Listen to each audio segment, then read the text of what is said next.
అంతా ముందుకు తీసుకుపోయినటువంటి వ్యక్తి ఆర్ఎల్ శ్రీనివాసులు గారు. వారికి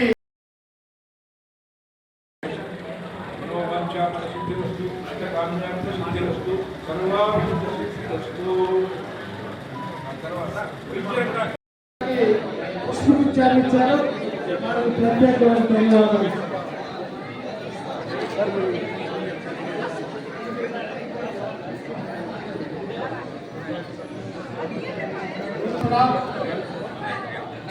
ఆయన బీసీ కానప్పుడు కూడా బీసీ సంఘానికి ఒక మణిహారం లాంటి వాళ్ళు. ఎందుకంటే వాక్యాలు కానీ ఆయనకు ఉన్నటువంటి చదువు కానీ ఎవరినైనా రాష్ట్రపతి గ్రహీత మొన్ననే ఉగాది పురస్కారాల్లో సీఎం గారి చేత పురస్కారం అందుకున్నటువంటి హనుమంతరావు గారు రావడం మన బీసీ సంఘానికి కూడా గర్వకారణంగా భావిస్తున్నాం. పైకి రావాల్సిందిగా కోరుతున్నాం. డాక్టర్ ప్రవక్తి గారు వారి యొక్క అమూల్యమైన సందేశం మన బీసీ సంక్షేమ తరఫున ఇస్తారు.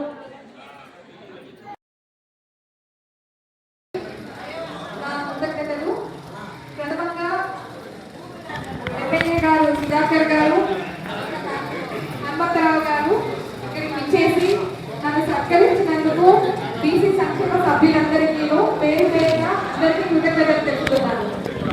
ప్రథమంగా ఈ పొజిషన్ కి రావడానికి ముఖ్య కారణమైన మా తల్లిదండ్రులు ఆ పొజిషన్ లో ముందుకు రాణించడానికి ఎల్లవిధంగా నా కృషి చేస్తున్న నా భర్త, అత్తమామలు, కుటుంబ సభ్యులు అందరికీ కృతజ్ఞతలు. ప్రతి ఒక్కరూ అడుగడుగునా నన్ను ప్రోత్సహిస్తూ ఈ స్థానానికి, ఈ అవార్డు పురస్కారాలను అందుకోవడానికి ప్రతి ఒక్కరూ కుటుంబ సభ్యులే కారణం. అందుకు చాలా ధన్యవాదాలు తెలుపుతున్నాను. చిన్నప్పుడు మా నాన్నగారు ఒకటి చెప్పేవాళ్ళు. మా నాన్నగారు ఒక చిన్న గుమస్తా ఉద్యోగం నుంచి మేనేజర్ పొజిషన్ లో రిటైర్ అయ్యారు. కానీ ఎల్లవేళలా నాకు ఒకటే విషయం చెప్పేవారు, అమ్మ డబ్బు సంపాదిస్తే ఎవరో దొంగిలించుకుని పోతారేమో, కానీ ఎవరైనా చదువు, జ్ఞానం, సంస్కారం ఇవి సంపాదిస్తే ఎవరు దోచుకొని పోలేరు. జీవితాంతం అది మీతోనే ఉంటుంది. అదే మీకు ప్రోత్సాహం ఇస్తుంది, అదే అభినందనలు, ఇలాంటి పురస్కారాలు వచ్చేలా చేస్తుంది అని చిన్నప్పటి నుంచి మా నాన్న చెప్పిన మాటలు నాకు ఎప్పుడూ గుర్తొస్తూనే ఉంటాయి. అడుగడుగునా ఈ డెసిషన్ తీసుకుంటున్నాను, నాకు ఈ చదవాలనిపిస్తుంది అంటే వాళ్ళ ఆర్థిక స్తోమతకు మించినా కూడా ఎప్పుడు వద్దు అని మా నాన్న ఎప్పుడు చెప్పలేదు.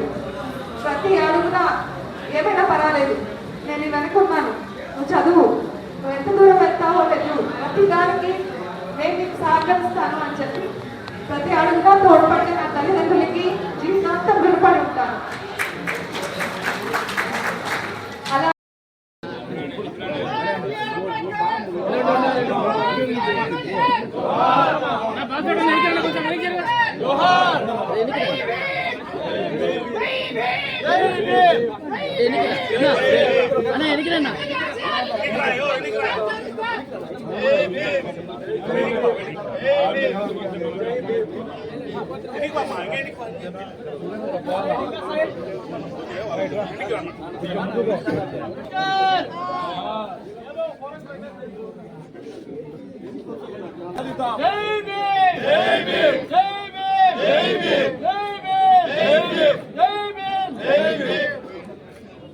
నాయకత్వం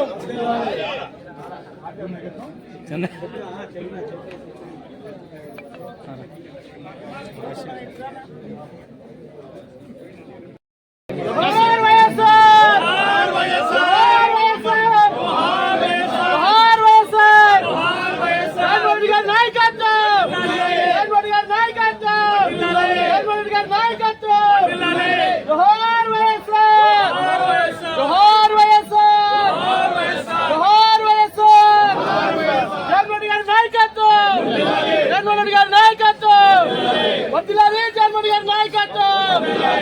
అంబేద్కర్ గారి 134వ జయంతి సందర్భంలో వాళ్ళందరికీ కూడా ప్రజలందరికీ కూడా శుభాకాంక్షలు తెలియజేసుకుంటున్నాం.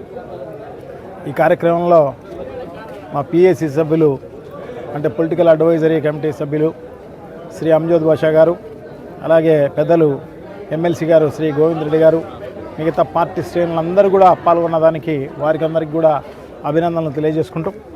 సో దాంతోపాటు ఇప్పుడున్న పరిస్థితులన్నీ కూడా బాగా తెలుసు, ప్రజలందరూ కూడా గమనిస్తూనే ఉన్నారు.